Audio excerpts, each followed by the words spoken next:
Olá, tudo bem? É um prazer falar com vocês, a convite desse meu grande, amado amigo, Dr. Geraldo Magela Moraes Salvio, e participar com vocês, contribuindo minimamente, com o pouco que eu sei, com o curso que vocês estão fazendo. Foi uma honra o convite do Magela e eu estou aqui em Parauapebas, no Pará, gravando esse vídeo para vocês nessa noite. Não se assustem com a minha cara, eu sou feio mesmo. Magela me pediu esse imenso favor, que na verdade é um prazer, de falar com vocês um pouco sobre a ciência, a evolução da ciência ao longo da história.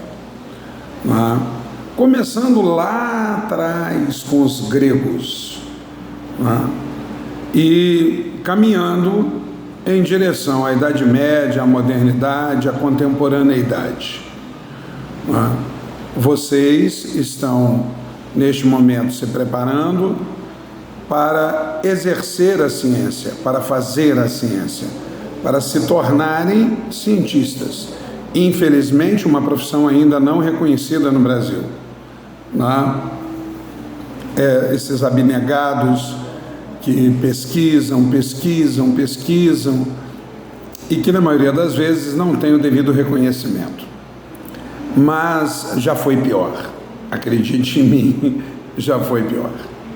Bem, eu preparei algumas informações para vocês, resumidamente, é claro, porque o assunto é por demais extenso, mas alguns conhecimentos básicos para que vocês norteiem o seu pensamento e que todos e todas consigam avançar nesse campo.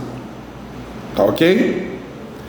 Bem, todos sabem que a ciência teve a sua origem na Grécia, mas lá na Grécia Antiga, onde se iniciaram as práticas científicas, o que havia era, por assim dizer, uma espécie de concepção sensorial do mundo. E esse conhecimento era de um número muito limitado de fatos. O mundo era muito mais sentido do que entendido. Ele era muito mais percebido do que analisado. Já que o conhecimento e o misticismo possuíam uma interligação muito grande. Esses dois tipos, o conhecimento e o misticismo, estavam interligados e extremamente restritos a determinados grupos sociais.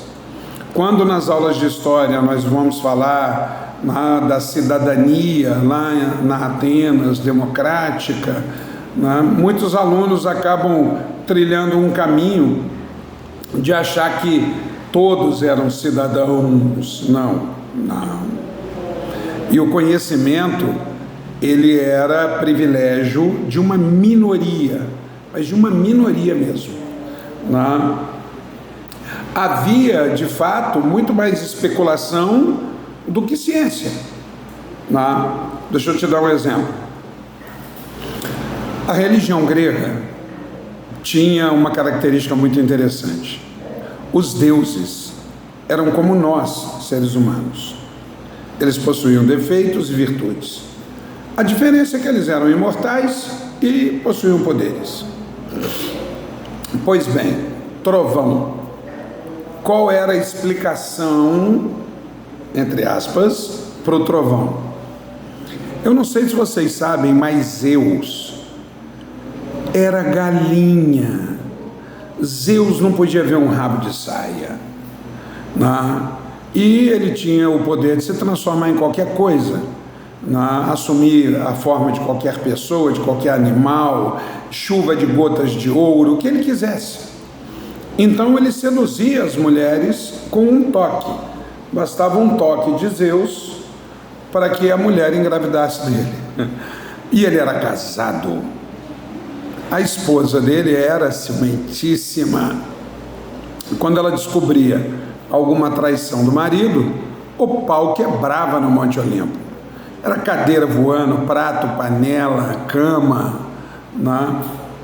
Então, a explicação deles para o trovão era a descoberta de mais uma pulada de cerca de Zeus, né?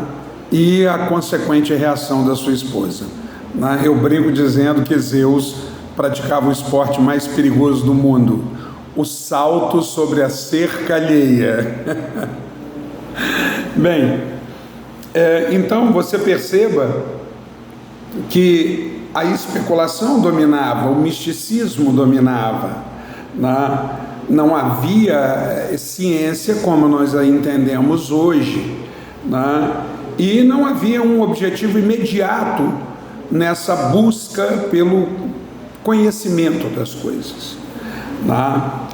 Quando vem os romanos, aí a coisa já começa a mudar, né, de figura.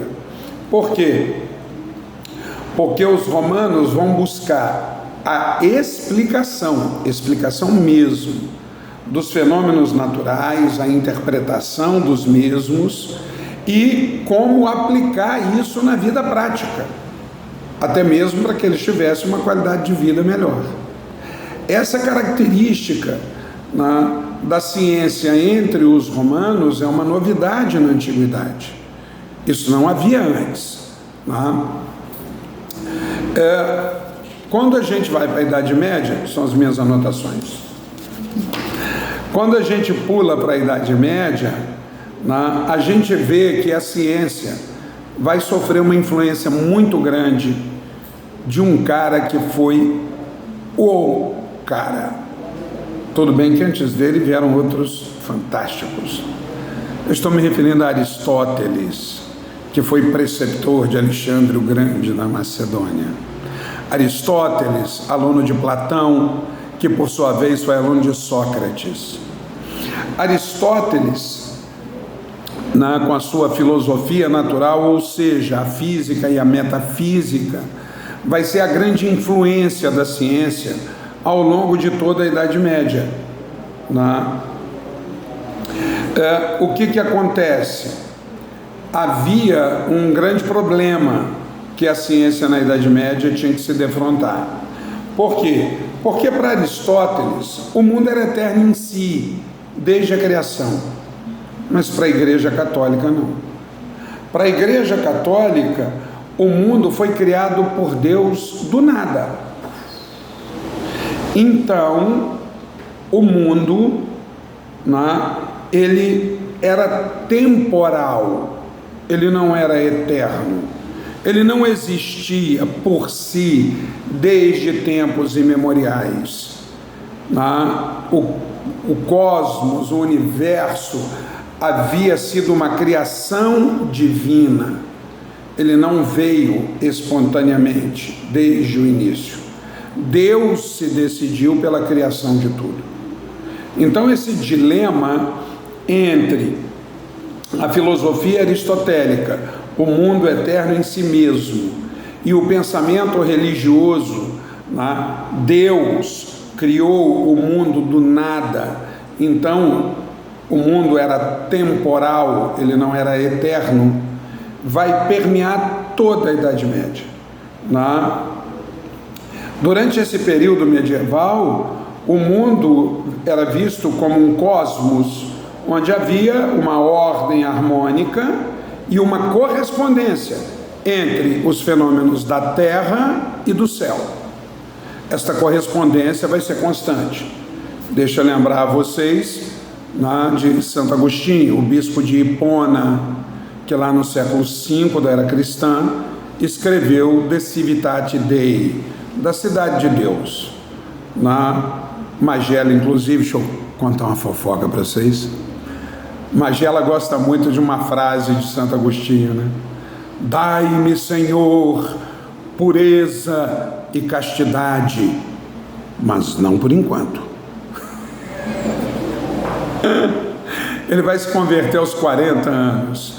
Antes, meu amigo, ele quebrou tudo, ele tomou todas, ele passou o rodo, o pano de chão, o veja multiuso, o desinfetante, ele foi terrível, né? Até que, tocado pela mão de Deus, se converteu à fé, né?